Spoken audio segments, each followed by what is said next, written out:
Gibran dan Kaesang dianggap sebagai ego politik 3 periode seorang Joko Widodo. Anda responnya gimana?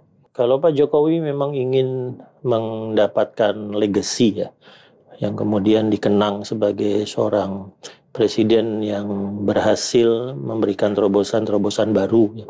Terobosan baru Pak Jokowi sebetulnya sangat banyak ya. Di ujungnya ada terobosan IKN, ada terobosan tentunya infrastruktur, ada terobosan perhatian Pak Jokowi tentang kebutuhan-kebutuhan populis diwujudkan dalam bentuk kartu.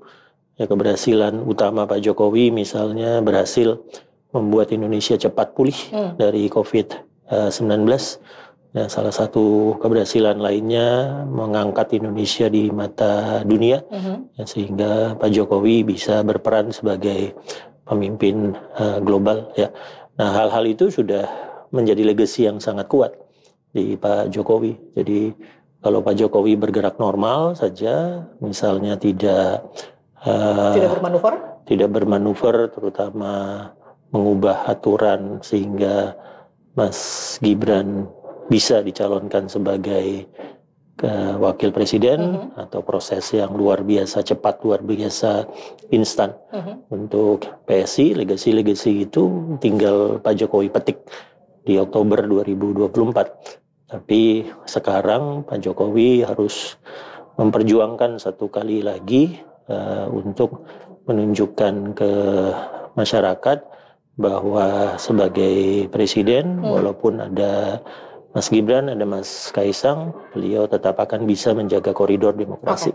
Mas Andi, Anda yakin nggak dalam putusan MK atau instannya Kaesang jadi ketum PSI itu nggak ada campur tangan Pak Jokowi? Atau justru Anda yakin ada campur tangan Pak Jokowi?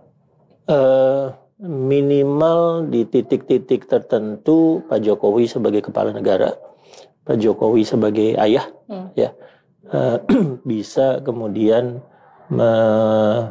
berikan opsi alternatif jalan yang menguatkan demokrasi. Bukan jalan yang kemudian membuat banyak orang gelisah.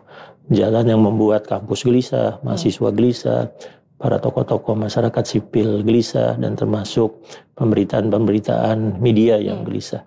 Jadi ketika pemberitaan medianya sudah kemudian membuat istilah paman menjadi terminologi politik, ya, ketika kemudian ada sorotan khusus tentang ibu negara, ya, misalnya, ya, ketika kemudian kita harus menduga-duga apa yang terjadi dengan format debat dalam Pilpres 2024, yang ini karena saya terlibat 2014-2019, jadi merasa aneh betul bahwa seminggu menjelang debat, menjelang 12 Desember sampai hari ini, kami tidak tahu tema debat 1 apa, formatnya apa, itu kami tidak tahu. Itu aneh betul. Biasanya pada saat semua formalitas nomor urut sudah diperoleh, ya, di minggu yang sama atau berbeda berapa hari dari pengambilan nomor urut, kita sudah langsung tahu